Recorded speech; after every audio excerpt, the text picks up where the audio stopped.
fuck up, Matt. Absolutely. Presenting the award for Best Creative Arts Streamer, brought to us by Baby No Money. Welcome to the stage, Sweet Anita. Oh, all right. This is going to be funny.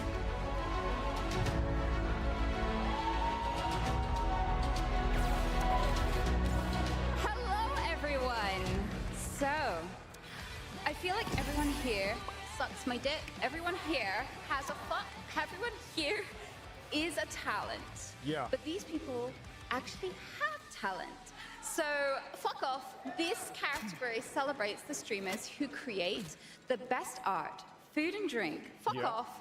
The best dick, the best dance, cosplay, ASMR, or other makers creating content, among other things. So the nominees for the Best Creative Arts Streamer, suck my dick. I love you. The best are Barley the Bird. It's that guy. Emmy's on this one, right? Dizzy Kitten. Oh, she's been streaming forever. Oh, it's Emmy. Emeroo. I mean, Emmy's gotta win this, right? I Like, how does she not win this?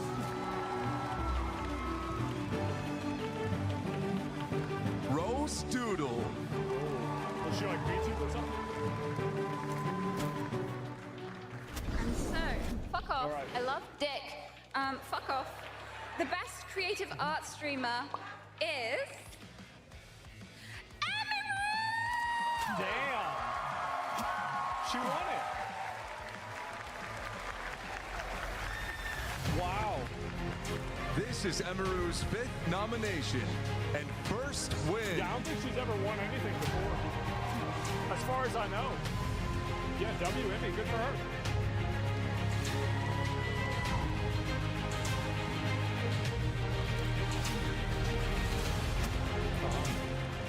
Hello That guys, dress. hi. I'm really nervous to be up here. Yeah. I want to give a thank you shout out to my team. Thank you, Melissa, Jacob, Ali, and Simpa. And thank you to all of my friends and all the streamers I've collabed with in the community. Thank you guys so much for supporting me. It's been a pretty crazy year for me, but I'm really Yeah. glad to still be a streamer and be here today. Thank you guys. She's still alive. Presenting the award for Best Battle Royale Streamer, Min. Yeah, I'm glad that I'm glad she won something. I was worried she wouldn't.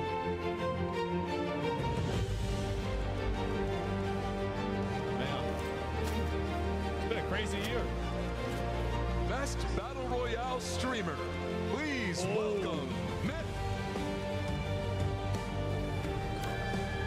Where's he at? There he is. Oh, man. He's that guy. Jesus fucking Christ, man. Look at the fucking crowd, dude. This is just fucking crazy, dude. Oh my God, is that fucking a Guy Sanat? Fucking a Cutie Cinderella putting on a great production. Great show. Hope you guys are having a good time, right? Yeah. All right, no jokes. I'm honored to be able to present Best Battle Royale Streamer. Here are your nominees. This guy. This fucking guy.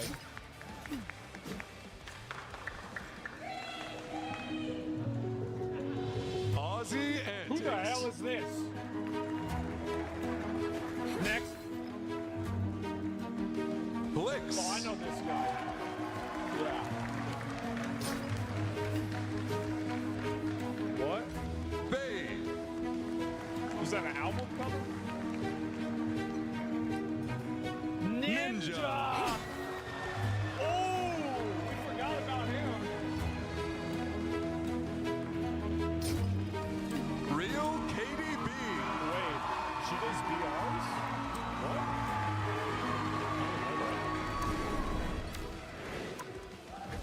Who is it? And your winner for Best Battle Royale Streamer goes to Clack! Oh! That's what I'm talking about! Get up here!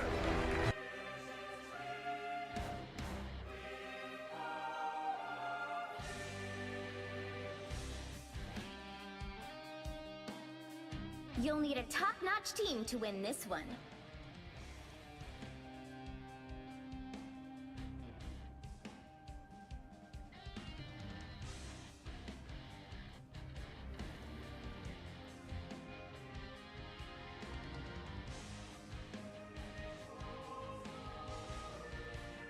Ever since my I will video bring on Fight peace to this 7 universe, has easily no been matter the the film review cost. that's been requested the most. I always intended to talk about it, and with my recent review of Alien 3, I figured it made sense to move on to David Fincher's very next project. 7, released in 1995, stars Morgan I Freeman will and leave Brad this Pitt universe as a better detectives place than aiming it to catch a was serial before killer I who was kills created. for the 7 deadly sins. Despite its disturbing subject matter, it 30 did well both seconds before critically you and attack. commercially, Get ready. which shocked pretty much everyone involved. Though David Fincher is now considered almost a household name, that couldn't have been further from the truth in 1992.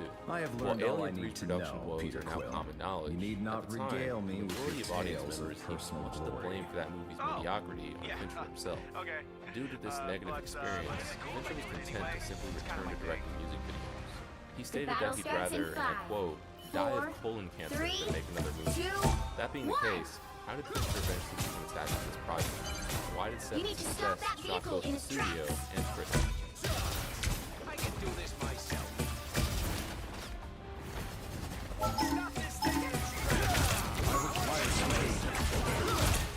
In 1991, Walker was the Tower Records engineer.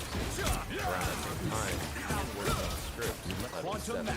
He based it on his own experience of moving to New York and Pennsylvania and set the story in a bleak, unnamed city. Walker was eager to become a writer, and also around this time, Phil Studio closed with a high-concept script. In other words, the story must be sold to an audience in a single sentence. Seven matched the formula perfectly. The concept of two detectives on the murders are inspired by the Seven Deadly Sins, basically marks itself. Eventually, the script was optioned by a small company. 2 years later, the other part-time forced to sell the script to Online Cinema. Around the same time, David Fincher had gone back to the true style of direct music videos. Despite being satisfied with it, the stage is still presented for the script for 7. Although initially being disinterested in the Fincher eventually found himself captivated by the story and its ending in particular. Fincher took interest in directing 7 by Online Cinema, which they quickly realized that he was experiencing the descent of a long version of the script. See, back when 7's script was optioned by Penn to Film, it really didn't like Walker's original ending. That ending was more than instead they insisted on several other not much Fincher project and Walker ended up writing 13 drafts. When the script was acquired by New Line Cinema, they intended to move forward with one of Walker's more mainstream endings. However, the original script was the unorthodox ending intact. New Line Cinema eventually sent Fincher the upstate script, and he was determined to direct the original. New Line Cinema's president of production, Mike Russo, shared Fincher's preference for the original script. Together, the two devised a plan to begin filming in just 6 weeks, but the executives would not time it. Fincher has stated that one of the biggest mistakes he made on Alien 3 was listening to the executives that they claimed that movie was out. That didn't end up being the case, and at the time, Alien 3 did impact Fincher's reputation. Learning from that experience, Fincher fought back against the interference in the studio on set. The executives would have easily tried to fight the set as well. I think it's one of the contentions once Brad Pitt was signed on to revive them, despite the original ending. Pitt stated that he wouldn't do the film. Eventually, the ending was allowed, after executives were assured that the contents of the box were not shown, and considering how important the ending is to the story, this was a necessary compromise. Notably, Andrew Kevin Walker stated that changing the dark tone of the ending would and of course, it being his story, he would know best in this case. Walker did go on to make a few small changes to the story though, and a shooting script was completed in August 1994. 7 had a hard time getting both cast and crew involved due to its subject matter. Some even went as far as to call the script, which is honestly ironic considering the actually based on it. The crew they eventually did a phenomenal job. The production value of 7 that it's not just a $34 million budget, small budget,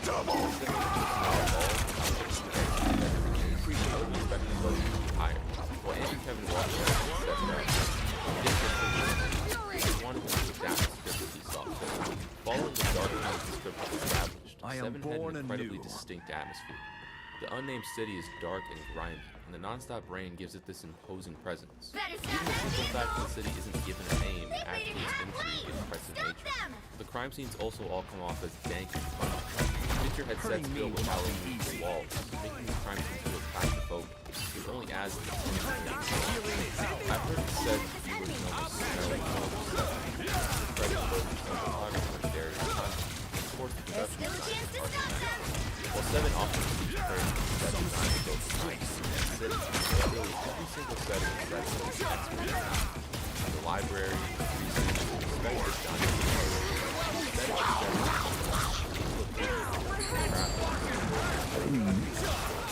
Seven Worlds is often described as realistic. Born again!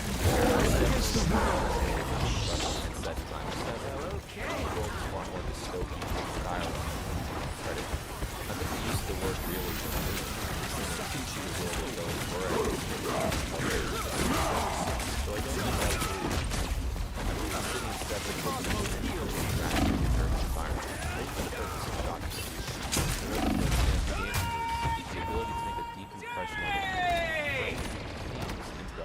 I'll patch you up. The cinematographer for Seven, Darius Hunt, described it best, They hit a saying checkpoint! that Seven has a Now heightened might sense be a of good time to stop them! and the cinematography in Seven also plays an important role in making a deep impression on the viewer.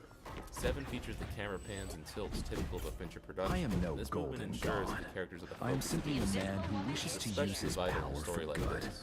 The lighting throughout this film also makes the content dark and setting. Most sequences are barely lit. Some of the light is the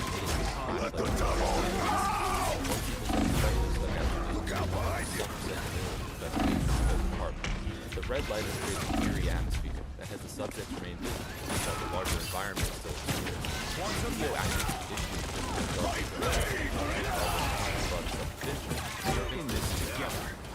the end, I think it's was the correct decision. I think the audience needs to see as well. The darkness creates suspense. Even just the cast of the film look great. Really almost every shot. Tremble before mass! Despite his expertise, chase scene and rain. This was due to the many fast camera movements and long takes. Only made worse It already was on its next schedule to finish Don't give them another inch! project. Or a- Henry was working with the plot, with his character Bill also bring his hand during his chase scene. This worked out seamlessly. Bill's broken hand helps the ground to hold the Us against the world!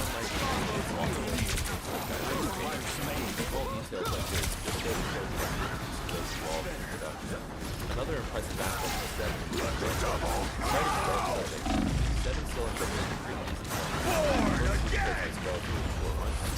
over 2 hours. And second, it keeps a fairly good pace of rest. In a way it's able to maintain this pace.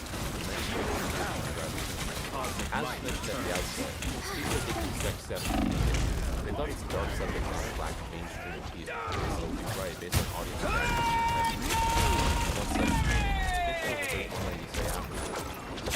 made that movie should be killed. Because of these strong reactions, some small changes were eventually made to the ending. Still, even with these changes, without the studio's success, there were lots of things going against Seven. Obviously, there was the subject matter, but also Brad Pitt's role was very different from anything else he had played up to this point, so they couldn't rely on his name. Also, Kevin Spacey was left out of the marketing in order to not spoil his character. And David Fincher didn't exactly have the best reputation after Alien 3. There were lots of reasons Seven should have failed, but despite all odds, it turned out to be a huge success. It grossed over $300 million on a budget of only $34 million. Positive word of mouth ended up being the primary reason for its success. What was it about Seven, though, that seemed to resonate with audiences?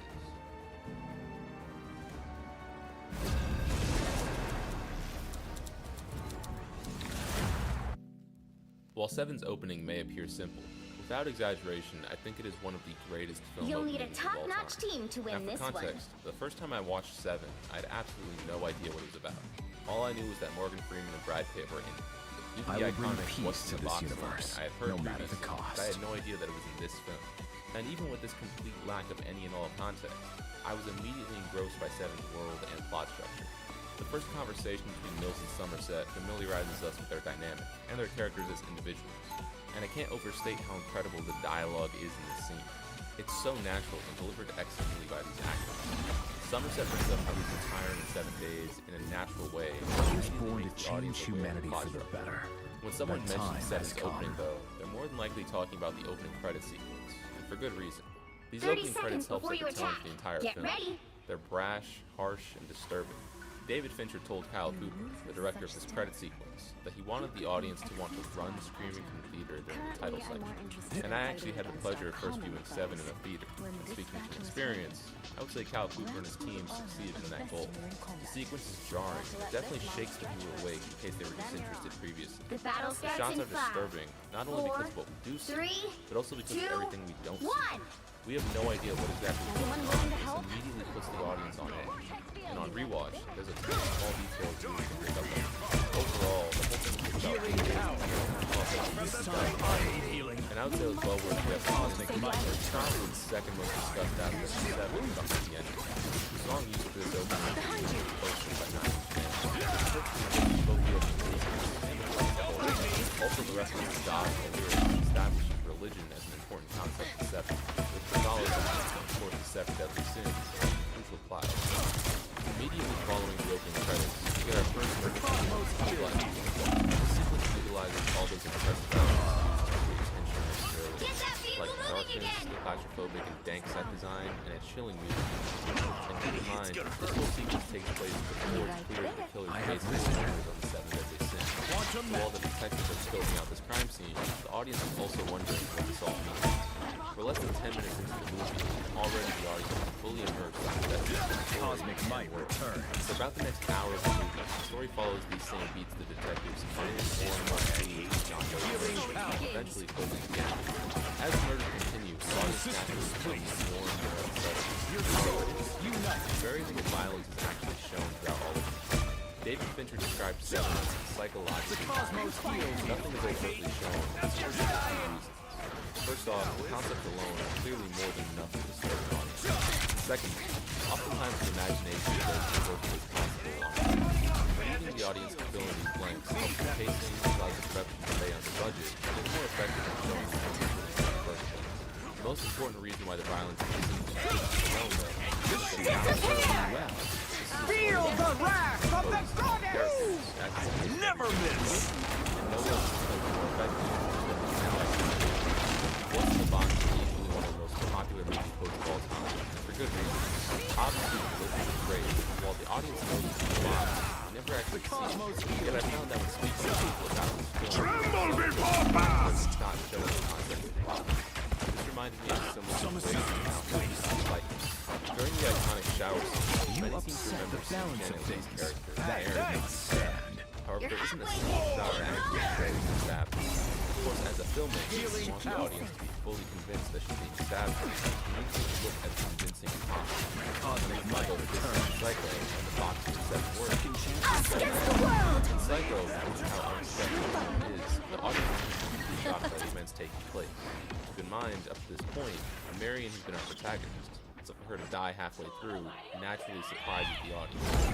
So the audience is already disoriented and their imagination is running wild due to how shocking the film is. Then into the motion of the knife going down, and cut to Marion's reaction. Our mind fills in the blanks. It does this so well that we can't leave ourselves that we fall down. And Seven uses similar tricks. Firstly, the tension really kicks up when Somerset looks in the box and claims that John Doe is the upper. Now keep in mind, John Doe is handcuffed in the middle of the field with a gun to his head. So immediately the viewer's mind is racing, and they begin asking themselves the question, what could possibly be in that box? Once we're told what John Doe did to Tracy, the scene begins rapidly cutting different characters and their reactions, disorienting the audience. Finally, there's a two-frame cut to Tracy's face that gives the viewer a subject. And just like that, the viewer's imagination completes the effect.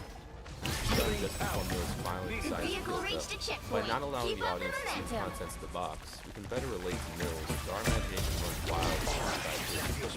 That's why we're able to kill Doe, slightly justified in our minds. And Mills is strong expression like the reflected in the viewer.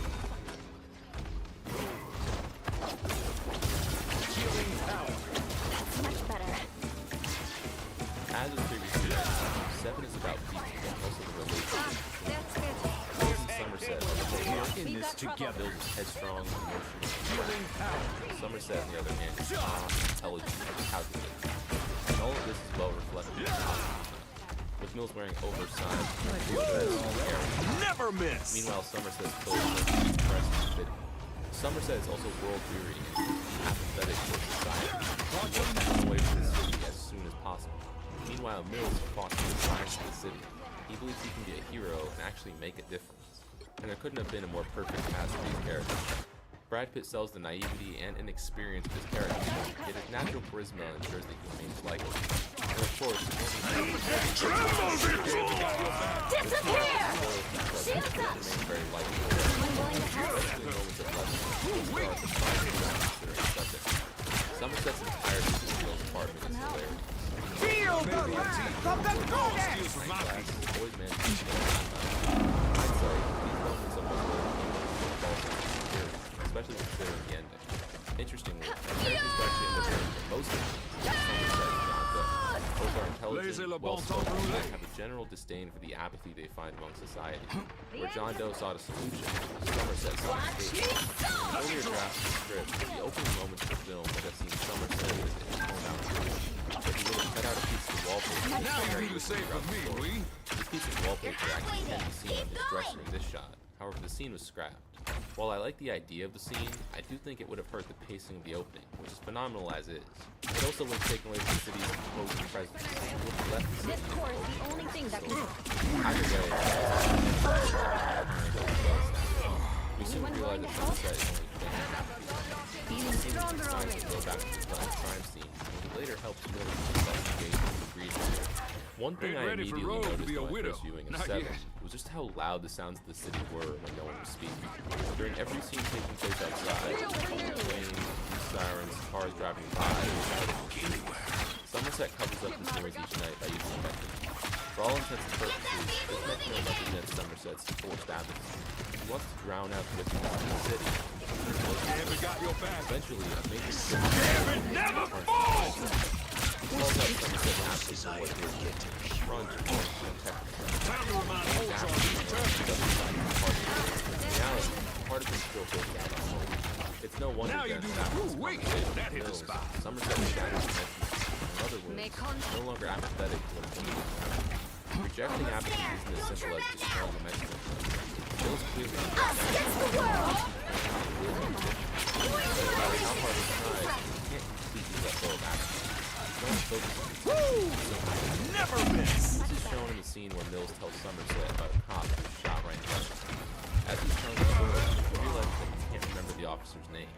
And because of Mills' desire to care and to make a difference, he's upset with himself that he can no longer remember the man's name. The reality is that it seems impossible to reject apathy in this environment. This apathy is seen once again when John Doe's allowed not only to get a ride in a cab, but then walk straight into a police station covered in blood and only get a response to the screen. Also, the delivery of the line is incredible.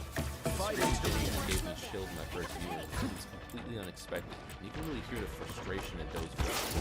Also, dangerous! This was an ingenious decision. By removing the part, the audience Tremble before power! to create arrogance. We are in this here again. Disappear! Does look up to the terrifying image of her. Let's keep fighting until we have a winner. Well, both Somerset and Mills are heroes. Doe is far more bothered by the phenomenon. So much so that it motivates him to murder his work. You were safe Most now, brutally my does crimes, however, as American memory. The officers are gone. This is a significant amount of building, and it's one of the few disturbing images actually shown in 7. Cosmic might return. Why was such an emphasis? Vehicle reached the checkpoint. Keep up the First, have momentum. to define what exactly sloth is. Cosmos heals Ethan. The original Latin word for sloth is seeking, rather than simply denoting laziness. More accurately, Born again! lack of care. Cosmos heals Ethan. Sloth is its close ties to the primary theme of apathy. The torture of the sloth victim that realizes the effects and dangers of apathy. Second chance It's a little erotic, but essentially turns something into a show. The sloth victim can be seen as the villain of Quantum the magic. and by John Doe's code of judgment, the city subject is so important. That's why he took such care with his sin. Sloth is a philosophy. Of course, that philosophy being flawed and psychotic. Still, the narrative is very against Apathy Don't as a let whole, anything as stand evidenced in by your its final way. line. One reason test audiences responded negatively to 7 at first, though, was because this final line actually wasn't in that cut. After Mills shot Doe, Never miss! Only 60 seconds left. with Mills in the back of the police car, Somerset clearly. This is a solid finish. The film remains the same either way, but the Ernest Hemingway quote drives home the theme of the audience. It simply states the whole thing is right no matter what. So it pretty sure the audience Weakling! Us against the world! even without this quote, Apathy not only created a monster like John Doe, but allowed him to thrive. When Doe knows the Lord, Somerset and Mills wonder how he got out of the building unaffected. He never received an answer to this question. Most likely they didn't see him. He may have simply walked out of the building covered in blood, and wrapped up in themselves and others. If Apathy wasn't treated as a virtue, instead of father, several lives could have been spared in the end. That conclusion does require a bit more attention to reach, though.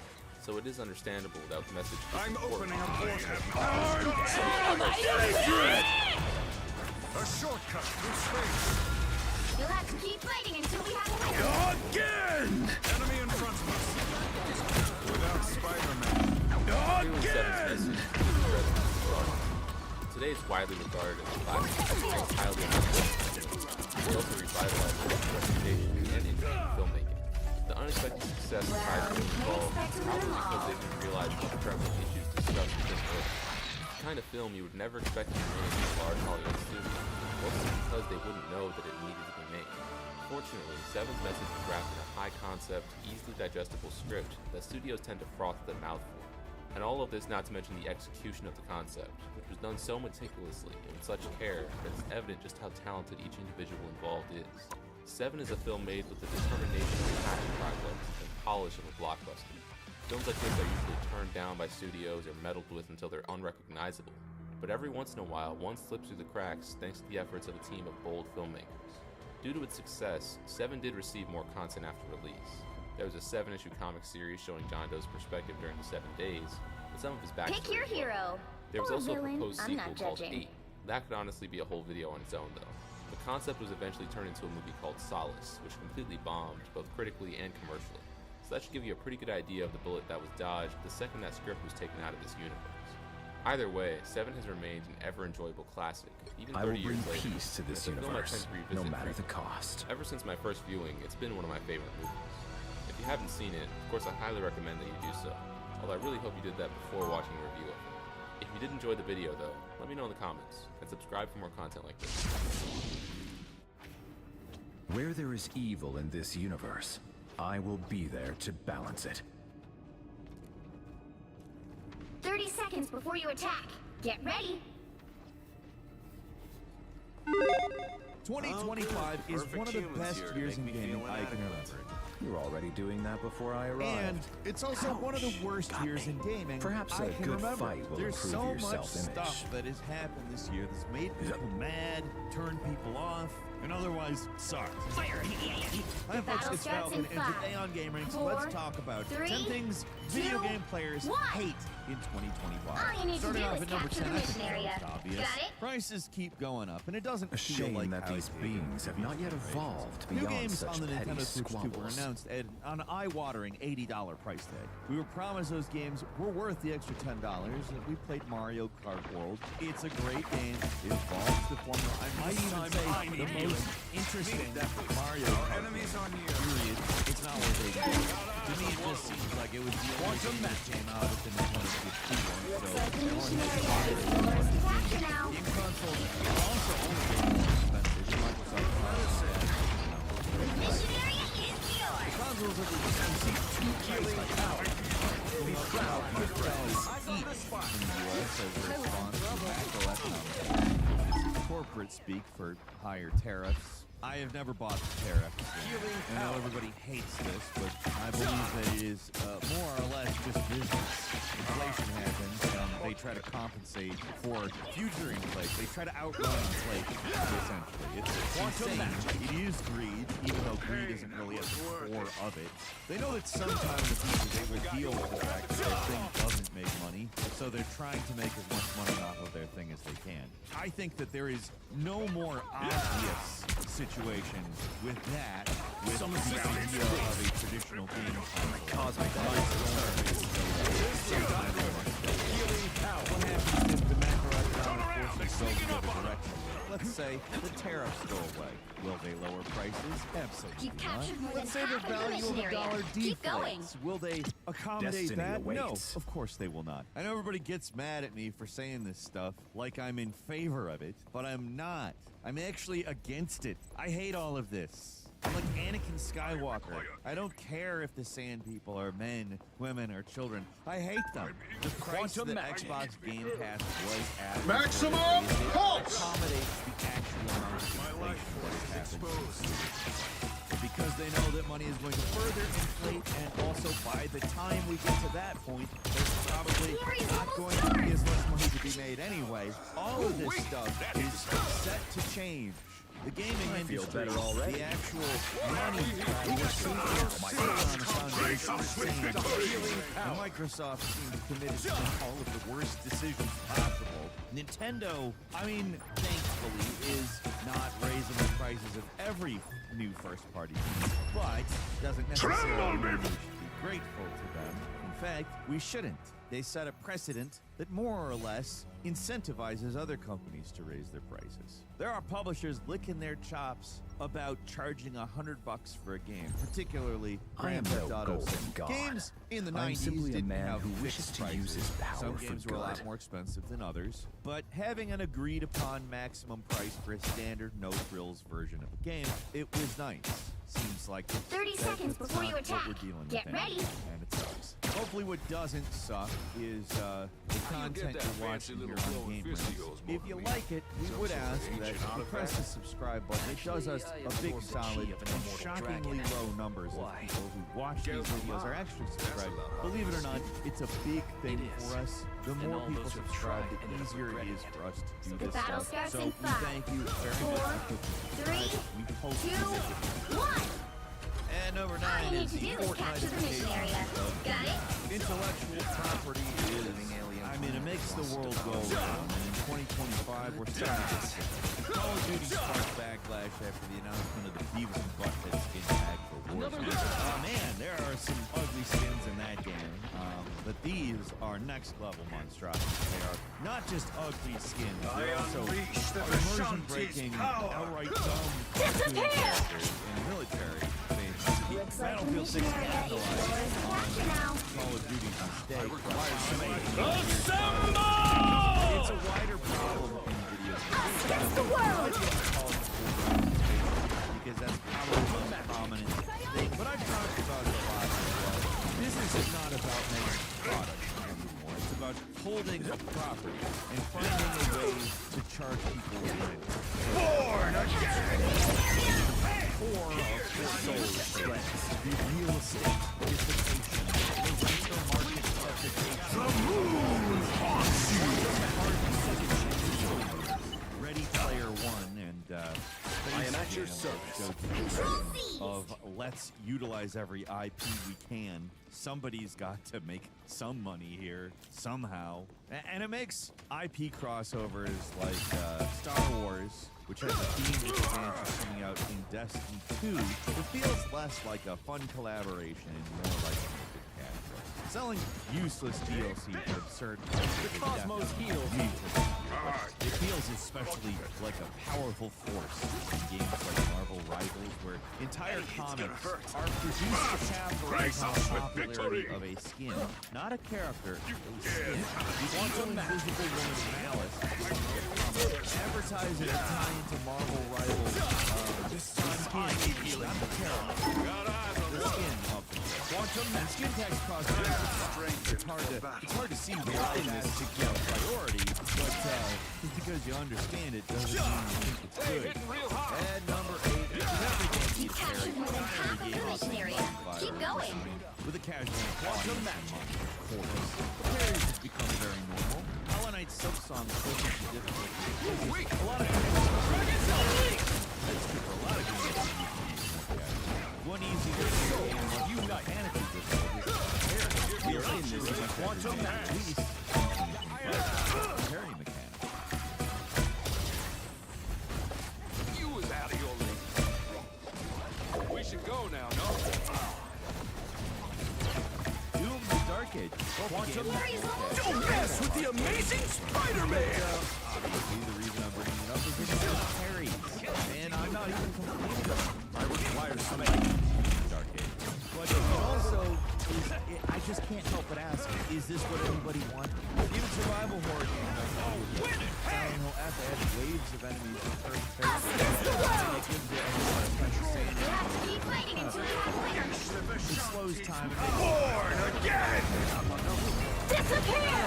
notice that all of the games that I'm really games where I go ahead and dislike the parry. Maybe this entire game with the parry on not so that player is secure. I don't really think that either of these games is bad. Most of the time, if I'm gonna bring it up, it's sorry, but it's not.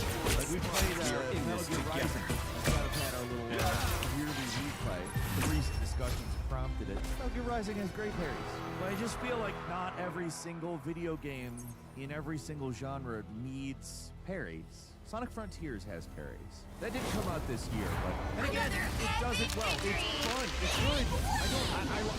I'm not complaining about the parries in any one specific game. I'm complaining about it because it's in every game. It doesn't need to be.